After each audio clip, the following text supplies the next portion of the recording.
Stand up on your feet. alina abantu bo mu kyalo yimirirako. How many of you bameka ku mmwe you will love to see them change? wandyagadde olaba abantu bo mu kyalo nga bakyuka? Why don't they change? lwaki tebannakyuka?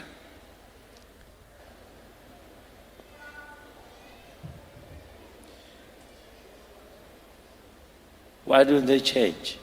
lwaki abantu abo tebakyuka? It's because they're afraid. lwakuba batya. They're afraid. batya. They're afraid to change. batya okukyuka. This is the life they are used to. buno bwe bulamu bwe bamanyiira. This is the life they are used to. bwe bulamu bwe bamanyiira. I tell people all the time. ngamba abantu Me, bulijjo. I was raised on a Bible and the hymn book. nze nakulira ku bayibuli nanjatula. I'm a son of a reverend. ndi mutabani wa mwawule. I'm proud of my heritage. nenyumiriza eyo gye nava. So when God called me katonda bwe yampita to serve Him okumuweereza and start a chiwempe, ntandika ekiwempe, I was afraid. nali ntya. So I moved everywhere nagenda buli wamu to say, what is this? nga mbuuza ki kino. What am I going to do? n'akola ntya nze. Will the people accept me? abantu Will bananzikiriza. the people believe in me? abantu bananzikiriza.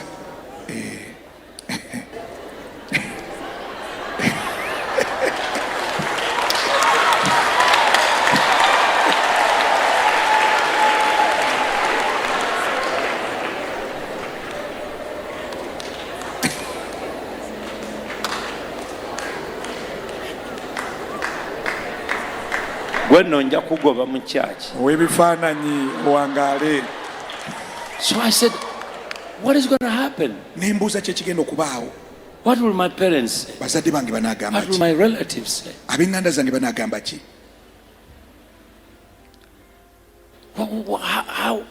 How? No. nedda.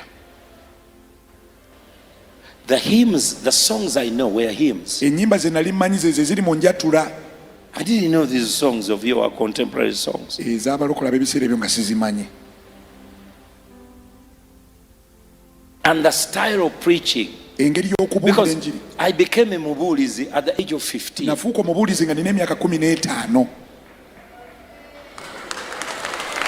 I became a mubulizi at the age of 15. nafuuka omubuulizi omulamba ku myaka 15 And I had a church nga nina ekkanisa at Kayanja there. e Kayanja. Let me tell you, I told you about names and you people are joking with names. nababuulira ku mannya nga mugasaagirako. My dad was transferred from Luzira taata bamutransfaringa okuva e Luzira as a parish priest. ng'omubuulizi wa Church of parish Uganda. wa Church of Uganda. And he was transferred in Mukono Archdeaconry in a church called ne Namataba bamusindika mu saabalabirizi obw'e Mukono e Namataba to start a new parish. atandike paalisi empya. And as he began, bwe yatandika he realized there were two areas which were not evangelized. n'azuula waliwo ebifo bibiri gye watannabuulira njiri. There was a place called Kayanja waliwo ekifo nga bakiyita on Kayanja Ginger Road. ku kkubo ly'ejjinja. You can see it. okiraba. And Namagunga. ne Namagunga Where's Namagunga secondary school? awali essomero ly'e We Namagunga. were two brothers. twali abooluganda babiri. My dad said, taata n'agamba Kayanja is near Namataba, so you be here at Kayanja. Kayanja At that alikuwa time, it was not known Kayanja. nga temanyiddwa The nga place Kayanja. was called Chigalamizi nga bayitawo mu kigalamizi. because people used to drink and they baatamiranga ne bagalamira wansi. a name can take you places. erinnya lisobola okutwala mu bifo. My name is Kayanja. erinnya lyange nze We go to Kayanja. ne Namataba. tugenda e Namataba They send you to a place called ne Kayanja. bansindika e Kayanja. I come to build a bwe church najja okuzimba near ekkanisa Kayanja kumpi Kakaba. n'akayanja ka Kabaka. I am staying wensula at the lake. nsula ku nnyanja. When we went to bwe Burundi twagenda e Burundi to build a school, okuzimba essomero, the president Nkurunziza, the omukulembeze late, Nkurunziza took yafa. me to his hometown yantwala mu kyalo and he ky'ewaabwe gave me a place, n'ampa ekifo a hill to build a English school, akasozi nzimbeko essomero and ly'oluzungu. said, this is where I want you to wano build. we njagala ozimbe. The place is called Kayanja ekifo nga bakira in Kayanja Burundi. e Burundi. A name can follow you. erinnya lisobola okugoberera.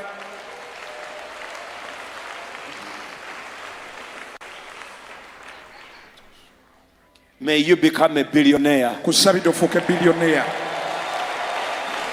One of the things that we are not changing ekimu ku bintu lwaki from tetukyuka poverty to sickness okuva mu bwavu is because first of all we don't fear God. ekisooka tetutya Number two, katonda we are afraid ekyokubiri tutya of change. okukyuka afraid. tutya To adapt. okufaanana We are n'embeera afraid. empya tutya Peter, peetero to get out of a boat okuva mu lyato was not easy tekyali kyangu gyali because he knows the lake. ennyanja agitegeera But bulungi God never called you ne katonda to do teyakuyita what everybody else is okola abalala doing. bonna bye bakola Everybody can be in a boat. buli muntu asobola okubeera mu lyato Everybody can roar buli on the muntu asobola water. okuba enkasi But you are going to be the first one gwogenda osooka to walk on water. okutambulira ku mazzi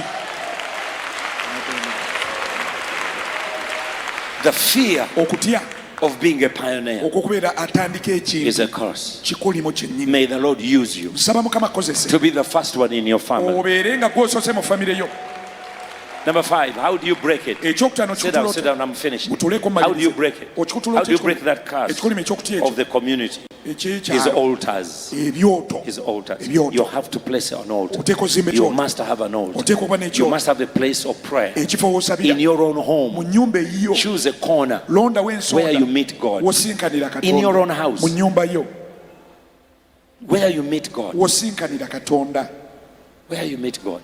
wosinkanira katonda Because the rest of the village, ekyalo ekisigadde they have got devil's shrines. balina amasabo gaabwe They have got witchcraft. basamira They have got ebigali in their homes. balina ebigali mu nnyumba zaabwe They have lubale. balina lubaale waabwe They have all things. balina ebyabwe So you also need naawe to weetaaga create an atmosphere okutondawo embeera of heaven and earth. ey'eggulu ku That's nsi how you overcome bw'otyo the bwewangula curse of fear. ekikolimo eky'okutya This curse ekikolimo kino is in the countries kiri mu nsi ez'enjawulo where altars are not. awatali byoto Let me show it to you. kankikulage Abraham bulayimu come out of his father's yava house. mu nyumba ya He kitaawe comes down n'aserengeta south. He n'aserengeta builds an altar. n'azimba ekyoto Though he was afraid of the inhabitants, yali yali atya ababeera mu nsi but he eyo prayed. naye yasaba Then he goes to Egypt. n'agenda e misiri Because there was no altar in Egypt. olw'okwemisiri tewali kyoto Listen to me, child of wulira God. mwana katonda He was afraid. yatya He thought they were going to kill him yalowooza bagenda and mutta take Sarah. batwale mukyala we Fear okutya caused Abraham kwaleetera bulayimu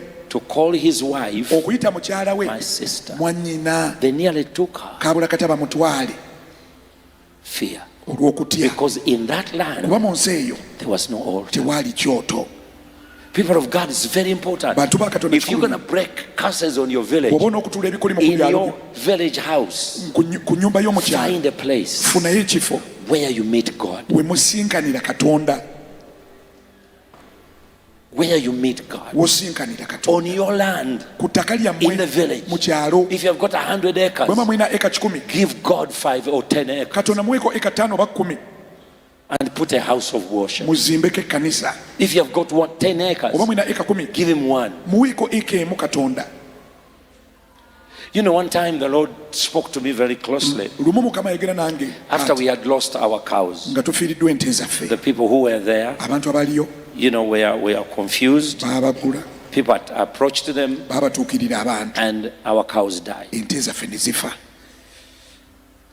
I'm talking about 60 cows. njogera ku nte It was 60 during COVID. mu biseera bya covid And our mangoes, our fruits, our Emiyembe farm, gyaffe. nearly our farm was destroyed. faamu kabula kate eyonooneka eggweewo Everywhere you walked in the family, you find dead nga buli carcasses. wotambula osanga ente Actually, zaafa there were about 9, nearly 100 kumpi ente zaalinga the cows 100 we lost. zaafa Because a certain person went there, confused waliwo them, omuntu say, abandon the farm. n'ababuzaabuza n'abagaa muve ku faamu So they budduke left the farm faamu ne bagirekawo and cows died. ente ne zifa I wish they can show it to you. singa babalaga ebifaananyi And then they can show you what has healed the land. ekyawonya ettaka eryo You see, how do you recover weddiza otya from what you have lost? okuva mu byonna bye wafiirwa How do you regain? oddamu otya okufuna Some of you abamu ku mmwe in your home mu makaago where you are raised, oba gye wakulira because all of us grew up in a village. ffenna twakulira ku byalo Very few people here are city born. batono wano nga babazaalira ku kibuga All of you are Bafureki. mwenna muli bannakyalo gye mwava You came and invaded Kampala. ekibuga mwazinda kizinde But listen to this, child of God. neewulira mwana wa katonda An altar is very powerful. ekyoto kyo kyamaanyi nnyo A prayer place ekifo woosabira A thanksgiving place. ekifo we weebaliza. You see, when someone went there, Omuntu bwe yagendayo keep on showing the pictures. laga ebifaananyi ebirala. Those are the pictures he found. bye bifaananyi bye yalaba. Go ahead. I don't have time. I'm finishing.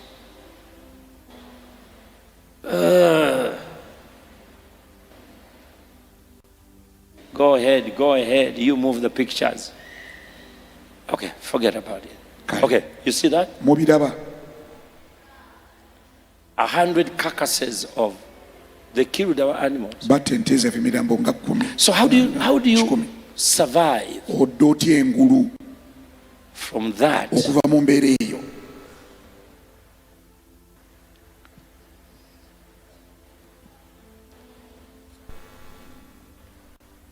To what is happening? N'otuuka ku kino ekigenda mu maaso kati.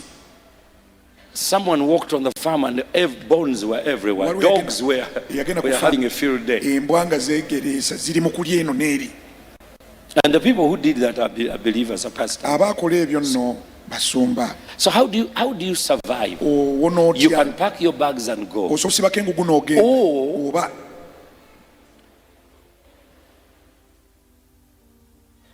or you fear God. Oba n'osalawo okutya Katonda. The fear of God is the beginning of wisdom. Okutya Katonda y'entandikwa y'amagezi. Oftentimes, emirundi egisinga listen, you will never know that you need wisdom nti weetaaga amagezi until you are in a crisis. okutuusa ng'oli mu mbeera ey'akatyabaga.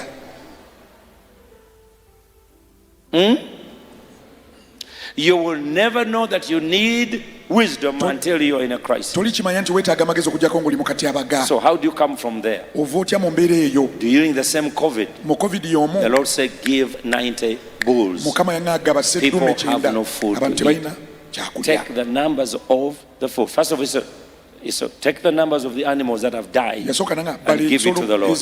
When we calculated it in the bucket project, it was 10% of our cows that was remaining. 10% of our cows was 90 bulls. And he said, kill them. Obedience. Kill them. Slaughter them. Me, I don't eat meat. So I sent the people to go bring those cows, those bulls. They all came. We all slaughtered them. We cut them. We gave the meat in COVID for free. Tugabira abantu ennyama ey'obwereere mu COVID.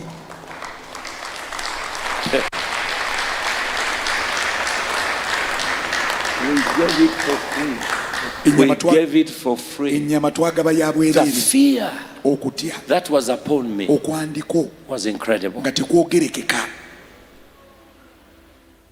So I said, how do I drive my fear out? Ne ngamba okutya kwe nnina nkugube ntya. Give me a panga. Munkwase Let me ejjambiya. cut the knife. Kanfuko mu kinjaaji. Get me the sugar. Muleete sukaali. I'm giving people free Ndagabira Easter. abantu bya bwereere ku Easter ono. I'm driving fear out of myself Kangoba okutya kuno kundimu. because I fear the Lord. Kuba ntya Mukama. Now, when you look at our cows now, Kati when you look at our farm, bw'olaba ente zaffe ne it's faamu. one of the most beautiful model farms. Y'emu ku faamu ez'okulabirako ez'amaanyi. Our cows are producing twins. Ente zaffe zizaala babiri babiri. People are traveling from all over the place. Abantu batambula okuva eno n'eri ne bajja. And by the way, we have all the big people Tulina abanene in bonna. form of cows Buli munene gw'omanyi tumulina mu nte on our farm. ku faamu yaffe. We have Museveni, Tulinayo ente Museveni, we have Mbabazi, Mbabazi tumulina, we have Besije. Besigye All of them tumulina. are there. Bonna abanene gye bali ku faamu. If you do well, we shall name you one of the Naawe cows. bw'onookola obulungi ente emu tujja gituma erinnya lyo. People of God, Bantu ba Katonda, you have to obey God. oteekwa okugondera Katonda. You have to. Oteekwa. I think we are the only farm in Uganda Ndowooza ffe faamu yokka mu Uganda that 50% of our cows produce twins. nga 5 ku 10 ku nte zaffe zizaala abaana babiri babiri. Of course, me too, I am a Salongo. Nange ndi Ssaalongo mulamba. May the anointing manifest in your life. Saba amafuta galabikeko mu bulamu bwo. So how are you going to break this curse? This curse is affecting everybody. It's called the curse of fear. It lives in countries.